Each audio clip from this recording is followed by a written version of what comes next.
The Phoenix Path. From ashes to achievement. How one devastating failure became the foundation for extraordinary success. Picture this. You're standing in your empty office at 2 a.m., staring at bankruptcy papers while your phone buzzes with messages from disappointed investors, terminated employees, and a spouse who's questioning everything you've built together. 3 years of relentless work, your life savings, and your reputation all gone in a matter of months.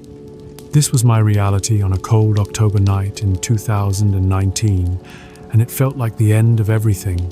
But sometimes, the end is just the beginning, dressed up in different clothes. This is the story of how the most devastating failure of my life became the foundation for a success I never could have imagined, and how your failures, no matter how crushing they feel right now, can become your greatest teachers and your most powerful stepping stones. Chapter 1. The Setup.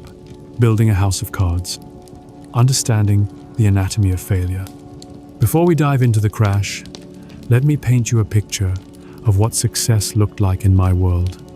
By 2019, I was 34 years old and running a tech startup that had grown from a garage idea to a company employing 47 people. We had secured 3 rounds of funding. Our product was being used by major corporations, and industry publications were calling us ones to watch. From the outside, everything looked perfect. But here's what I've learned about failure. It rarely happens overnight, and it almost never happens without warning signs that we choose to ignore. Think of failure like a building collapse. The structure doesn't just suddenly fall down. There are cracks in the foundation, stress points that develop over time, and warning signs that most people miss because they're too busy admiring the facade. My failure followed this exact pattern, and understanding this principle is crucial for anyone who wants to not just recover from failure, but to use it as a launching pad for something better. The concept I want you to understand first is what I call success blindness. This is when early wins and external validation create a kind of tunnel vision that prevents us from seeing the fundamental problems in our approach. Success blindness doesn't just affect entrepreneurs, it affects anyone who's ever gotten comfortable in their achievements. The salesperson who stops prospecting because they're hitting their numbers, the student who stops studying because they're getting good grades, the athlete who stops training because they're winning games. The seeds of destruction. My success blindness manifested in several ways, and I want to share these with you not to dwell on my mistakes, but because recognizing these patterns in your own life can help you either prevent similar failures. If you're already in the middle of one, understand that what you're experiencing is part of a predictable process that can be navigated. The first seed of destruction was what I call validation addiction. Every positive review, every investor meeting, every article written about our company became a drug. I started making decisions based on what would generate more external validation rather than what was best for the long-term health of the business.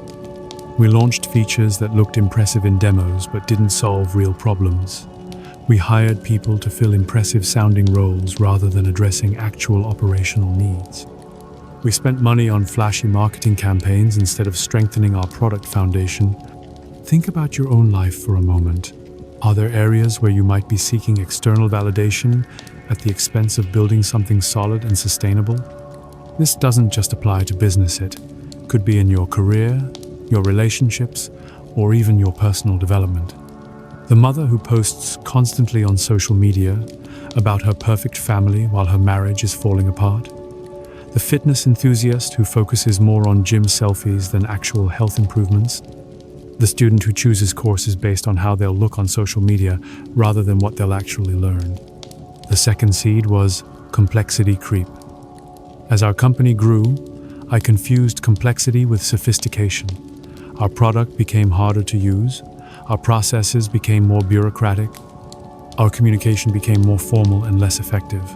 I thought this complexity made us look more professional, but it was actually making us slower, less responsive, and more expensive to operate.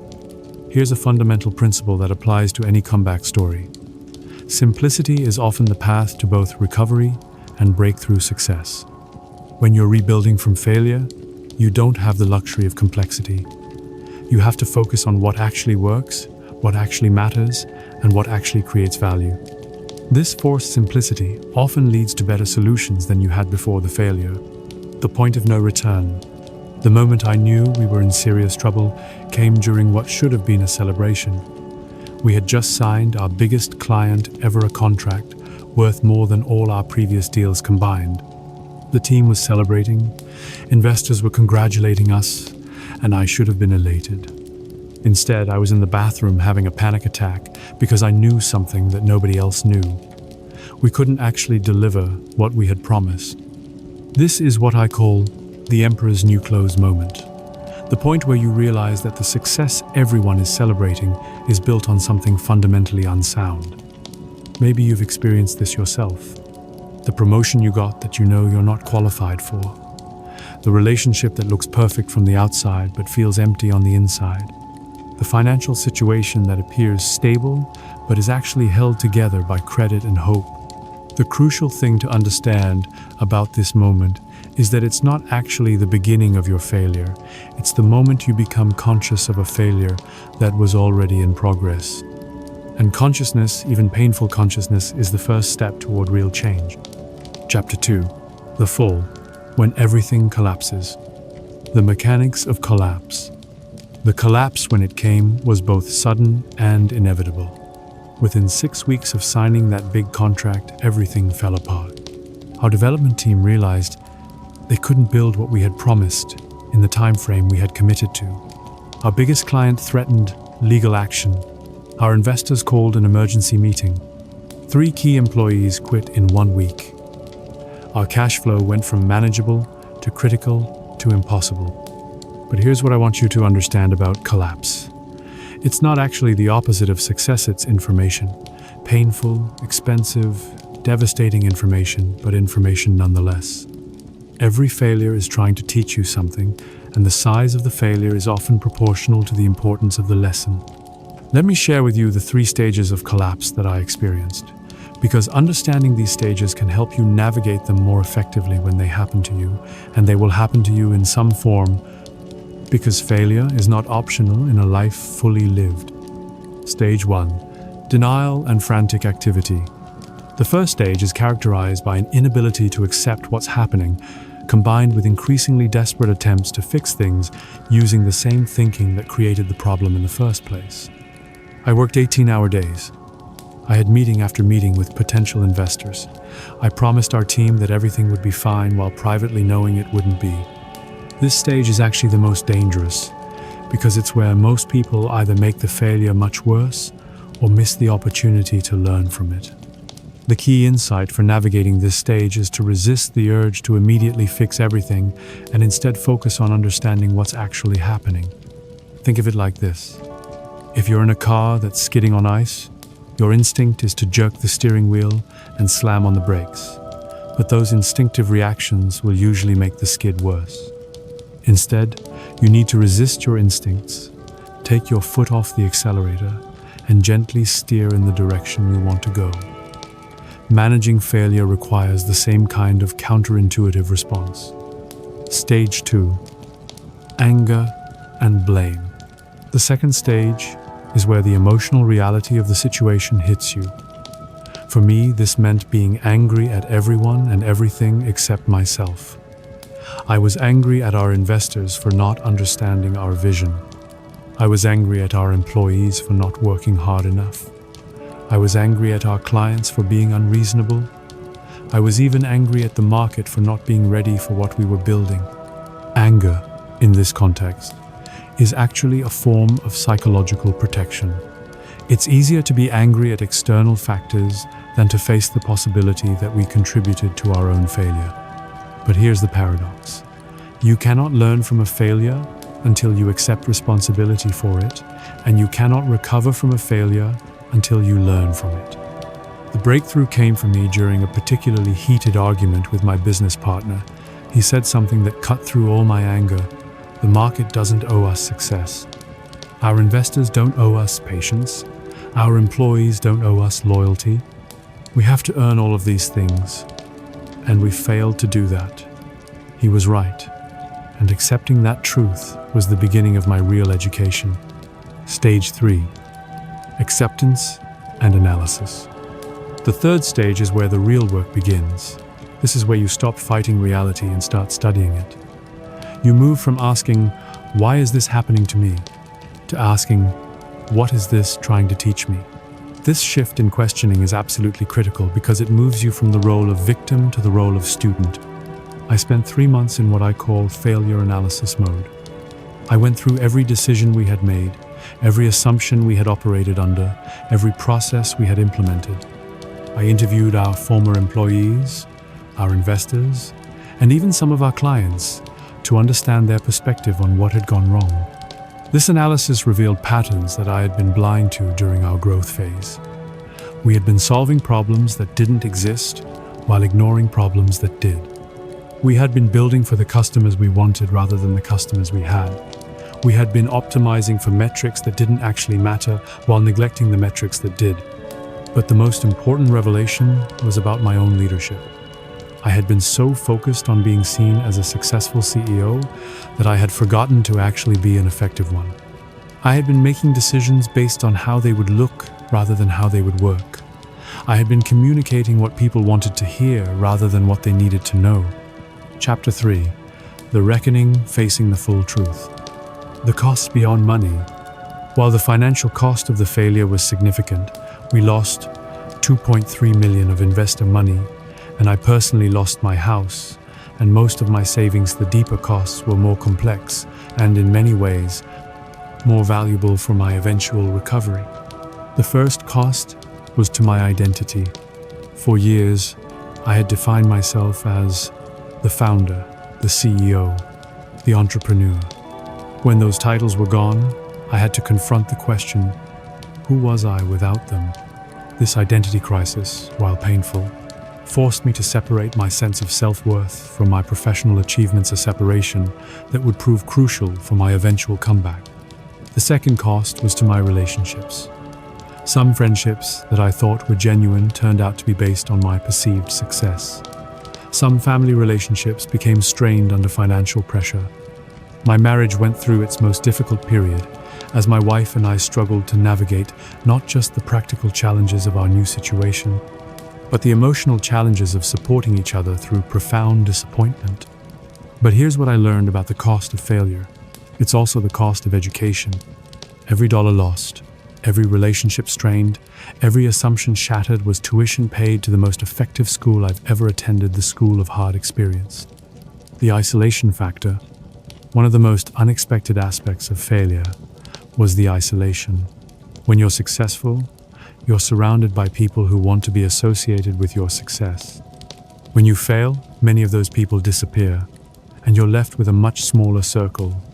This isolation was initially devastating, but it became one of the most valuable parts of my recovery process. In the isolation, I was forced to confront some fundamental questions that success had allowed me to avoid. What did I actually enjoy about work beyond the external rewards? What were my real strengths versus the strengths I thought I should have? What kind of life did I want to build versus the kind of life I thought I should want? The isolation also gave me time to study failure itself. I read biographies of successful people who had failed spectacularly before their breakthroughs. I studied the patterns of companies that had recovered from near-death experiences. I researched the psychology of resilience and the neuroscience of learning from negative experiences. What I discovered is that failure, while always painful, is also always optional as a permanent state. Every failure contains within it the information needed for eventual success, but only if you're willing to study it rather than just survive it. The shame spiral and how to break it. Perhaps the most destructive aspect of failure is the shame that often accompanies it. Shame is different from guilt. Guilt says, I did something bad. Shame says, I am something bad. Guilt can be productive because it motivates better behavior. Shame is almost always destructive because it attacks your fundamental sense of worth. The shame spiral works like this. You fail at something, which makes you feel like you're a failure as a person, which makes you less likely to take the risks necessary for recovery, which increases the likelihood of future failures, which reinforces the belief that you're fundamentally flawed. It's a vicious cycle that keeps many people stuck in failure long after the original setback. Breaking the shame spiral requires what I call failure reframing. Instead of seeing failure as evidence of your inadequacy, you have to learn to see it as evidence of your willingness to try difficult things. Instead of seeing it as a verdict on your character, you have to see it as data about your approach. The reframe that worked for me was this: I didn't fail at building a business. I succeeded at learning what doesn't work. This might sound like a semantic game, but the shift in perspective is profound. It moves you from a fixed mindset, I'm not good at this, to a growth mindset, I'm still learning how to do this. Chapter 4. The Learning Phase, Mining Gold from the Wreckage. Becoming a student of your own story. The transition from victim to student doesn't happen automatically. It requires a deliberate decision to approach your failure with curiosity rather than self-pity. This decision is often the turning point between people who recover from failure and people who remain defined by it. I developed what I call the archaeologist's approach to studying my failure. Just as an archaeologist carefully examines artifacts to understand an ancient civilization, I carefully examined every aspect of my failed business to understand what had really happened and why. This examination revealed 3 categories of causes. Environmental factors, things outside my control. Strategic factors, decisions I made based on flawed information or analysis. And character factors, decisions I made based on my own psychological patterns and blind spots. Understanding the environmental factors helped me avoid the trap of taking total responsibility for things that were genuinely outside my control. The market conditions, the competitive landscape, and certain regulatory changes had all worked against us in ways that would have been difficult to predict or prevent. But the strategic and character factors were where the real learning lay. The strategic factors showed me gaps in my business knowledge and analytical skills. The character factors showed me patterns in my personality and decision-making that had contributed to the failure. The pattern recognition phase. As I dug deeper into the analysis, patterns began to emerge. I discovered that many of my business decisions had been driven by what I now call founder's ego, the need to prove something to the world rather than to solve real problems for real people. For example, we had raised more money than we actually needed because raising money felt like winning. We had hired more people than we needed because having a big team felt impressive. We had built more features than our customers wanted because building felt productive, even when we weren't building the right things. These patterns weren't unique to business decisions. I could see them in other areas of my life too. I had often chosen the impressive option over the effective option, the complex solution over the simple one, the path that looked good over the path that felt right. Recognizing these patterns was simultaneously humbling and liberating. Humbling because I had to face how much of my failure was self-inflicted. Liberating because patterns can be changed once they're recognized. The skills audit. One of the most valuable exercises I did during this period was what I call a skills audit. I made a comprehensive list of all the skills that my failed business had required, and then honestly assessed my competence in each area.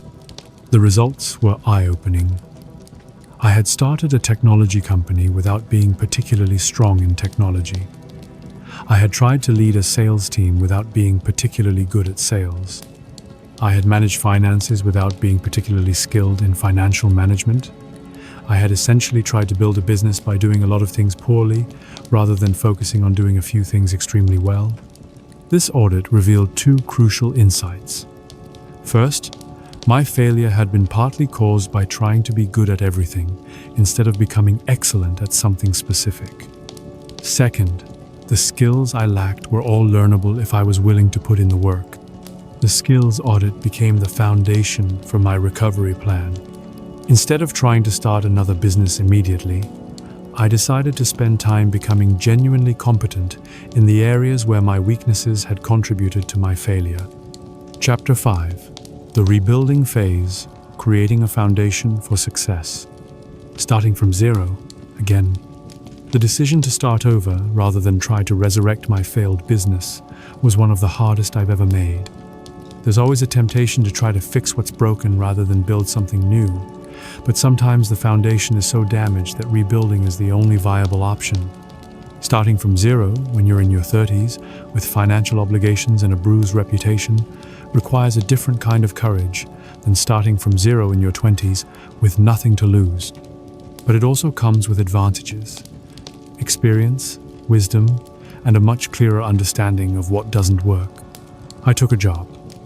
A regular 9-to-5 job working for someone else's company. For someone who had been their own boss for years. This felt like a massive step backward, but it was actually a strategic move that served several purposes. First, it provided financial stability while I rebuilt my savings and learned new skills. Second, it gave me the opportunity to observe how a successful company operated from the inside. Third, it forced me to practice being part of a team, rather than trying to lead one before I was ready. Most importantly, taking a job was an exercise in ego management. It required me to accept that rebuilding would take time, and that there were no shortcuts to genuine competence. The skill-building phase. While working my day job, I embarked on an intensive skill-building program. I identified the 5 areas where my competence gaps had contributed most to my failure: financial management, sales, product development, team leadership, and strategic thinking.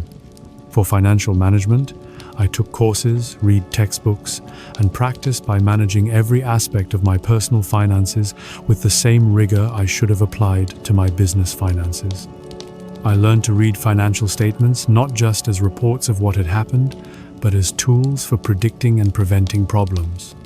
For sales, I took on side projects where I could practice selling without the pressure of my livelihood depending on it. I learned that sales isn't about convincing people to buy things they don't want. It's about understanding what people actually need and showing them how you can provide it. For product development, I studied successful products and tried to reverse engineer what made them work. I learned that the best products solve problems that customers actually have, not problems that seem interesting to solve. For team leadership, I volunteered to lead projects at my day job and in community organizations. I learned that leadership isn't about having all the answers, it's about creating environments where other people can do their best work. For strategic thinking, I studied case studies of successful and failed businesses, trying to understand the decisions that led to different outcomes. I learned that strategy isn't about predicting the future, it's about building flexibility to respond to whatever future actually occurs. The mindset shift. Perhaps the most important change during this period wasn't in my skills, but in my mindset.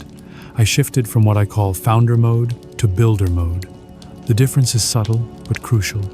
Founder mode is about proving something to investors, to the market, to yourself. It's driven by ego and external validation. It focuses on looking successful more than being effective. Builder mode is about creating something valuable for customers, for employees, for the world. It's driven by purpose and internal satisfaction. It focuses on working well more than looking impressive. This shift affected everything. In founder mode, I had made decisions based on what would make me look smart. In builder mode, I made decisions based on what would actually work. In founder mode, I had focused on being right. In builder mode, I focused on getting results.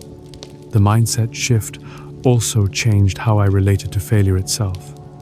Instead of seeing failure as something to be avoided at all costs, I began to see it as information that could make me better. Instead of seeing it as a reflection of my worth, I began to see it as a natural part of the learning process. Chapter 6. The breakthrough, when everything clicks. The opportunity recognition. After 18 months of rebuilding, I encountered what would become the opportunity for my comeback. A former colleague mentioned a problem. His company was having a problem that seemed simple on the surface, but was causing significant frustration and inefficiency. The old me would have immediately started thinking about how to build a complex technological solution. The new me asked a different question. What's the simplest way to solve this problem? The answer was elegantly simple. Instead of building new software, We could solve the problem by connecting existing tools in a way that nobody had thought to do before. Instead of requiring a large team and significant funding, the solution could be built by a small team with modest resources. This opportunity felt different from my previous business idea. Instead of being driven by what seemed exciting or impressive, it was driven by what was actually needed. Instead of requiring customers to change their behavior, it worked within their existing workflows. Instead of promising revolutionary transformation, it offered practical improvement. The validation process. Before building anything, I did something I had never done properly before. I validated the idea thoroughly. I talked to potential customers not to pitch them on my solution, but to understand their problem more deeply. What I discovered was that the problem was even more widespread and costly than I had initially realized. Companies across multiple industries were dealing with the same inefficiency, and many of them were spending significant money on partial solutions that didn't quite work. But the validation process also revealed something else. I wasn't the only person trying to solve this problem. There were competitors, some of them well-funded and well-established. The old me would have seen this as a reason to abandon the idea or to try to outcompete them with a more complex solution. The new me saw it differently. Competition validated that there was a real market for the solution. The question wasn't whether to compete, but how to compete in a way that played to my strengths rather than trying to match their resources. The strategic advantage. My strategic advantage came from an unexpected source: my previous failure. Having been forced to operate with limited resources during my rebuilding phase, I had become extremely good at finding simple solutions to complex problems. While my competitors were building comprehensive platforms, I could build focused tools that solved specific problems extremely well. My failure had also taught me the importance of customer development. While my competitors were building features they thought customers should want, I was building features that customers actually needed, validated through direct conversation and observation. Most importantly, my failure had cured me of the need to build an impressive business. I was content to build a profitable one. This meant I could focus on serving customers well rather than impressing investors, which turned out to be a significant competitive advantage. The early success. The first version of our solution was deliberately simple. It did one thing, but it did that one thing extremely well. We launched with a handful of beta customers who had been involved in the development process from the beginning. The response was immediately positive, but more importantly, it was specific. Customers didn't just say they liked it, they could articulate exactly how it was saving them time and money. They weren't just using it, they were recommending it to colleagues. Within 6 months, we had grown from our initial beta customers to paying customers across multiple industries. Within a year, we were profitable. Within 18 months, we were growing faster than I had ever thought possible. But the success felt different this time. Instead of being driven by external validation, it was grounded in genuine value creation. Instead of being fragile and dependent on continued funding, it was sustainable and self-supporting. Chapter 7. The new success, building something sustainable, redefining success. The success of my second business was measured differently than the success of my first. Instead of focusing on metrics that looked impressive to outsiders, funding raised, team size, media coverage, I focused on metrics that indicated real sustainability, customer retention, profitability, and the specific value we were creating for the people who used our product. This shift in how I measured success changed everything. Instead of optimizing for growth at any cost, I optimized for sustainable growth that could be maintained without external funding. Instead of hiring as many people as possible, I hired only the people we actually needed. Instead of building as many features as possible, I built only the features that actually improved the customer experience. The result was a business that felt completely different from my first one. It was smaller but stronger, simpler but more effective, less impressive looking but more genuinely successful. The leadership evolution. My approach to leadership had also evolved significantly. In my first business, I had tried to be the kind of leader I thought I should be: charismatic, visionary, always confident. In my second business, I focused on being the kind of leader my team actually needed: supportive, clear, and honest about both strengths and limitations. This meant admitting when I didn't know something instead of pretending I did. It meant asking for help instead of trying to figure everything out alone. It meant sharing credit generously instead of taking it selfishly.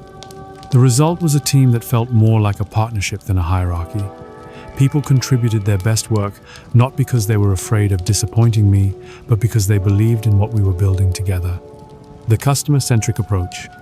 Perhaps the biggest difference between my first and second businesses was the relationship with customers. In my first business, customers had felt like obstacles to overcome, people who needed to be convinced to buy what we were selling. In my second business, customers felt like partners in solving a shared problem. This shift happened because I had learned to separate my ego from my business model. Instead of trying to prove that my solution was brilliant, I focused on proving that it was useful. Instead of trying to educate customers about what they should want, I tried to understand what they actually needed. The customer-centric approach affected every aspect of the business. Our product development was driven by customer feedback rather than internal assumptions. Our marketing focused on the specific benefits customers experienced rather than generic promises about transformation. Our pricing was based on the value we created rather than what we thought we could get away with charging. The compound effect. As the business grew, I began to experience what I call the compound effect of authenticity. Because our success was based on genuinely solving real problems rather than on hype or marketing, it became self-reinforcing. Satisfied customers became advocates. Word-of-mouth referrals reduced our customer acquisition costs. Our reputation for delivering on our promises made partnerships and opportunities easier to develop. This compound effect was the opposite of what I had experienced in my first business, where success had felt increasingly fragile as we grew. Instead of feeling like I was running faster and faster to stay ahead of problems, I felt like we were building momentum that made future growth easier rather than harder. The financial results reflected this difference.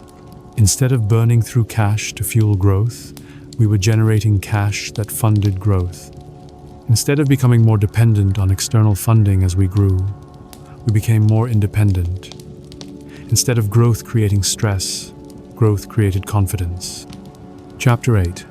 The lessons what failure taught me about success. The paradox of confidence. One of the most counterintuitive lessons from my failure and recovery was about the nature of confidence. Before my failure, I had confused confidence with certainty. I thought being confident meant always knowing what to do and never doubting my decisions. My failure taught me that real confidence is actually the ability to act effectively despite uncertainty. It's not about knowing you're right, it's about being able to learn quickly when you're wrong. It's not about avoiding mistakes, it's about recovering from them quickly and completely.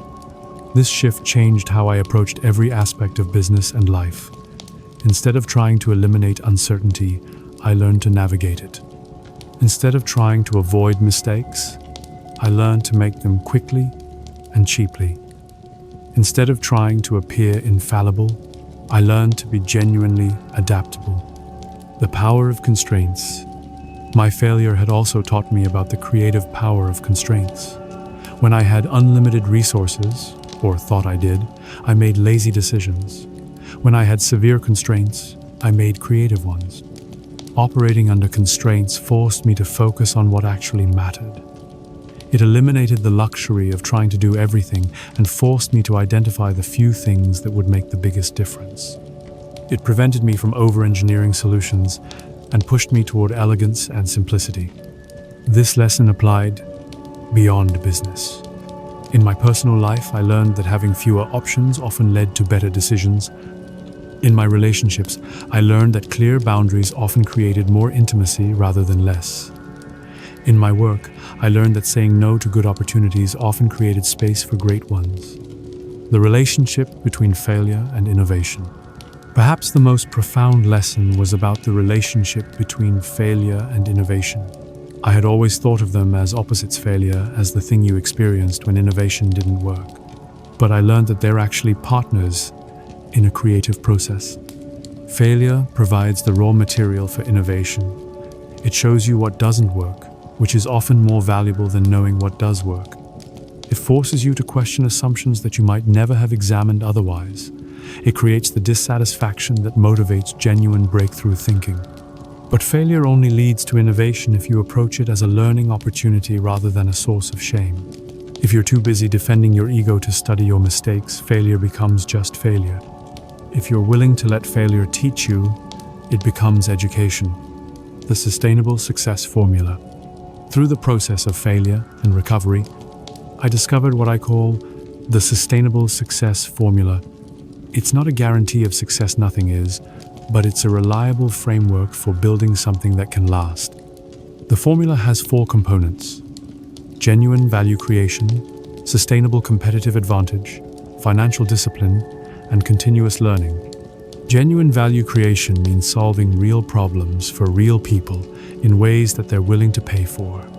It means measuring success by the value you create rather than the value you capture. Sustainable competitive advantage means building something that's difficult for competitors to replicate. This could be relationships, expertise, brand recognition, or operational efficiency, but it has to be something real rather than just a temporary head start. Financial discipline means building a business model that generates more money than it consumes.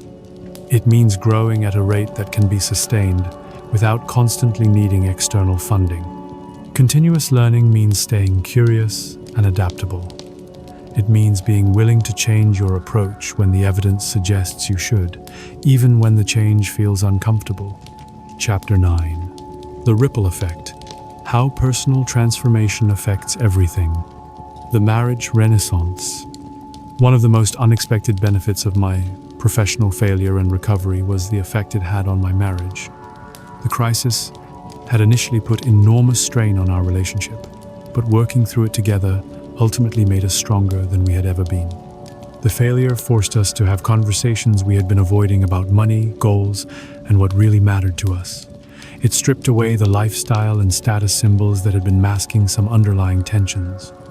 It required us to support each other through genuine difficulty rather than just sharing success. Most importantly, my personal growth during the recovery period made me a better husband. Learning to accept responsibility instead of deflecting blame made our conflicts more productive. Learning to ask for help instead of pretending I had everything under control made our partnership more genuine. Learning to separate my self-worth from my professional achievements made me less dependent on my wife for validation and more available for actual intimacy. The result was that our relationship after my recovery was deeper and more satisfying than it had been during my initial success. We had learned to be partners in facing challenges rather than just companions in enjoying benefits. The friendship filter. My failure also acted as a filter for my friendships. Some relationships that I had thought were genuine turned out to be based on my perceived success. When the success disappeared, so did those friendships. This was initially painful, but ultimately valuable. The friendships that survived were the ones that were based on genuine connection rather than mutual advantage. These relationships became deeper and more meaningful as I learned to be more authentic and less performative in my interactions. I also formed new friendships during my recovery period, relationships with people who knew me in my failure and chose to support me anyway. These friendships had a quality of acceptance and authenticity that my success-era friendships had often lacked. The lesson was that crisis reveals the true nature of relationships. It shows you which connections are genuine and which are transactional. While losing transactional relationships can be painful, it creates space for more meaningful connections. The parenting perspective. My children were young during my failure and recovery, and I initially worried about how the experience would affect them.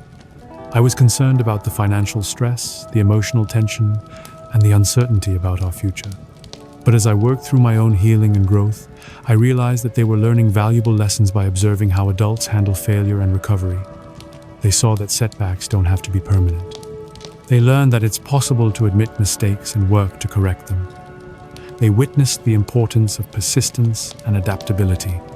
Most importantly, they saw that a person's worth isn't determined by their professional success. During my recovery period, when I was working a regular job and living more modestly, our family relationships actually improved because I was less stressed and more present. The experience taught me that one of the greatest gifts we can give our children is modeling how to handle failure gracefully and how to learn from difficult experiences. The community connection. My failure and recovery also changed my relationship with my community. During my initial success, I had been focused on networking, meeting people who could help advance my business goals. After my failure, I was forced to think more about contributing to others rather than just extracting value from relationships.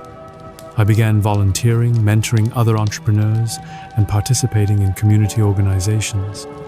These activities were initially just ways to stay engaged and rebuild my confidence, but they became sources of genuine satisfaction and purpose. I discovered that helping others deal with their challenges was actually therapeutic for dealing with my own. Teaching other people how to learn from failure helped me consolidate my own learning. Supporting others through difficult transitions helped me gain perspective on my own. The community connections I formed during my recovery were based on shared values and mutual support rather than mutual advantage. They created a network that was both more personally satisfying and, ironically, more professionally valuable than my previous success-focused networking had been. Chapter 10. The Ongoing Journey. Failure as a Permanent Teacher. The Vigilance Against Success Blindness. One of the most important lessons from my experience is that success can be just as dangerous as failure if you don't approach it correctly. Success can create complacency, blind spots, and a sense of invulnerability that sets you up for future failures. In my second business, I had to develop systems and practices that would help me avoid the success blindness that had contributed to my first failure. This meant creating formal processes for seeking out negative feedback, regularly questioning our assumptions, and staying connected to the actual experiences of our customers. It also meant maintaining what I call failure readiness, the mental and financial preparation for the possibility that things might not work out as planned. This doesn't mean being pessimistic or self-defeating. It means staying humble and adaptable enough to change course when necessary. The mentor mindset. One of the most rewarding aspects of my recovery has been the opportunity to help other people navigate their own failures and recoveries. I discovered that my experience, while painful to live through, had created a form of expertise that was valuable to others who were facing similar challenges. Mentoring other entrepreneurs through failure taught me that every failure follows certain patterns, but every recovery is unique to the individual. The frameworks and principles are transferable, but the specific application has to be customized to each person's situation, personality, and goals. I learned that the most valuable thing I could offer wasn't advice about what to do, but perspective on how to think about what was happening to them. Most people in the middle of failure are too close to the situation to see it clearly. Having someone who has been through a similar experience and come out the other side can provide hope and clarity when both seem impossible to find. The mentor mindset also kept me humble about my own recovery. Teaching others about failure and resilience required me to continuously examine my own assumptions and blind spots. It prevented me from becoming complacent about my second success and helped me maintain the learning orientation that had made that success possible. The continuous evolution. Perhaps the most important realization has been that recovery from failure isn't a destination, it's a new way of traveling. The goal isn't to reach a point where failure is no longer possible, but to develop the skills and mindset that make failure survivable and educational whenever it occurs. This means maintaining what I call anti-fragility, the ability to get stronger from stresses rather than just surviving them. It means building systems that improve under pressure rather than just withstanding it. It means developing a relationship with uncertainty that sees it as an opportunity for growth rather than just a threat to be managed. In my current business, we regularly conduct pre-mortems exercises where we imagine that our current strategy has failed and work backward to understand what might have caused the failure. This helps us identify potential problems before they become actual problems and build resilience into our plans. We also maintain what we call optionality, multiple paths to success, rather than betting everything on a single approach.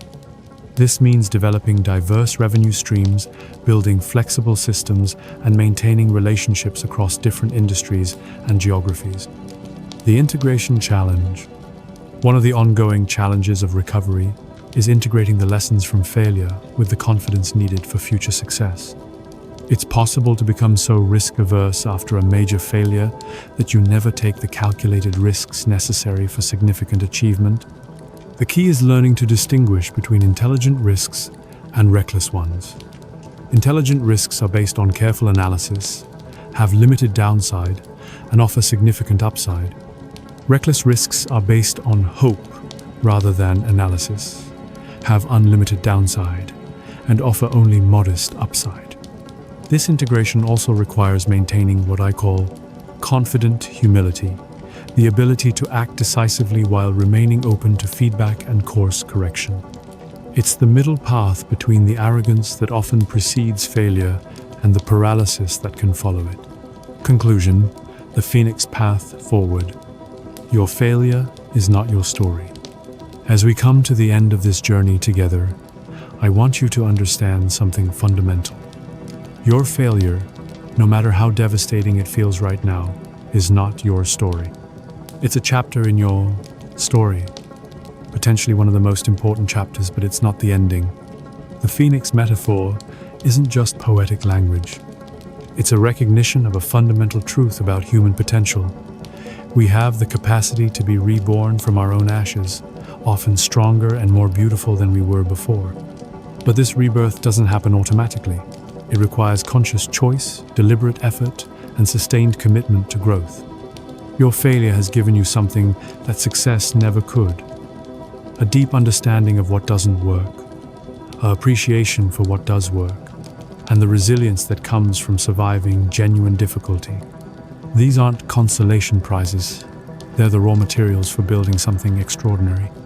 The action framework. If you're currently in the middle of failure, here's your action framework. First, stop fighting reality.